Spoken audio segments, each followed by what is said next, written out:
Hello, আসসালামু আলাইকুম। আমি আপনাদের মধ্যে আবার চলে আসলাম। আজকের প্রসঙ্গ হচ্ছে সাকিব আল হাসানকে নিয়ে। সাকিব আল হাসান আওয়ামী লীগ করছে দেখে মনে হয় বিপদে আছে, সবাই এটা মনে করতেছেন। কিন্তু মাশরাফিও তো আওয়ামী লীগ করছে। উনি কি বিপদে আছে? উনি তো বাসায় আছে। হ্যাঁ, ওনার ঘর বাড়িটা জ্বালানো হয়েছে, এটা রাজনৈতিক প্রতিহিংসার কারণে হতে পারে। কিন্তু মাশরাফি তো দিক দিয়ে আছে। কেন? মাশরাফির সাথে সাকিবের একটা ডিফারেন্স কোথায় জানেন? মাশরাফি দেশপ্রেমিক, সাকিব আল হাসান দেশপ্রেমিক না, আত্মকেন্দ্রিক মানুষ। এমন একটা ফালতু লোক, একটা অপশন আছে। ক্রিকেটার অন্য হিসাব, সে তো আমার দেশের রিপ্রেজেন্টেটিভ করতেছে।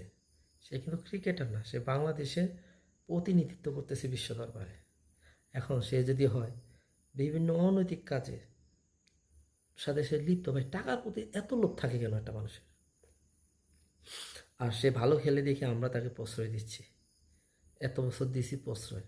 এটা কি কোনো দেশপ্রেমিক বা কোনো কোনো একটা দেশের আদর্শ হইতে পারে? আপনারা বলেন তো। সাকিব ভালো খেলে তাই বলে তার সকল অপরাধ মাফ করে দিবে? বিএনপিও করছে, আওয়ামী লীগও করছে, এবং তাকে যথাযথ প্রশ্রয় দেওয়ার কারণেই আজকে তার আজকে এই করুণ পরিণতি। তাকে প্রশ্রয়টা যদি না দিতে, অ্যাটলিস্ট তার মান সম্মানটা কিন্তু থাকতো। সেই মান সম্মান দায় কি শুধু সাকিব হাসান একা? আমাদের সমাজের নাই? তাকে সংশোধনের কোনো সুযোগ আপনারা দিয়েছেন? বলছেন?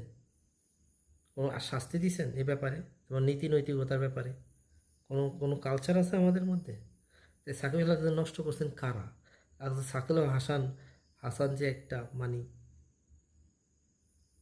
মানে কি ধরনের তার সামাজিক অবক্ষয়, তার তার ফ্যামিলি বাংলাদেশে কোনো সময় মুখ দেখাতে পারবে? এবং সাকিব আল হাসানের ফ্যামিলিতে সে তার কোনো রেপুটেশন থাকবে? তার বাবা সম্বন্ধে এই কাহিনী। সে আমেরিকায় থাকুক আর বিশ্বের যে কোনো জায়গায় থাকুক, সেটা তো গ্লোবাল ভিলেজের একটা অংশ রে ভাই। হুম। সাকিবকে তৈরি করছে কারা? এই সমাজই তো। আবার এই আমাদের যে সমাজে যে ক্ষতগুলো, এগুলো যদি আমরা আমরা যদি না রিকভার করি, তাহলে সাকিব আল হাসানের মতন আরও সাকিব আল হাসান আসবে।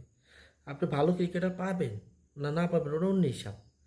কিন্তু যে কালচারটা আপনারা তৈরি করছেন, একটা ক্রিকেটার অন্যায় করলেও তার কোনো সংশোধনের ব্যবস্থা নেই। হ্যাঁ, ভালো খেলে এই কানে কানে কানে কানে কানে কানে বলে দেওয়া, এটা এই কালচারতে আমাদের বেরোয় আসা উচিত।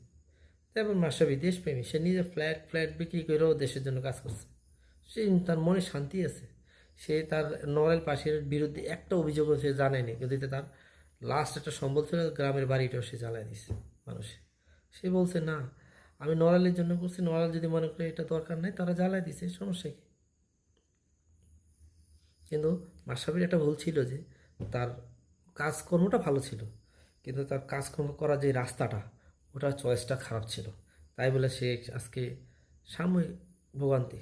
কিন্তু দেখেন, মাশরাফিকে আপনি কোনো দেশের কোনো কাজে টেনে আনতে পারবেন? পারবেন না।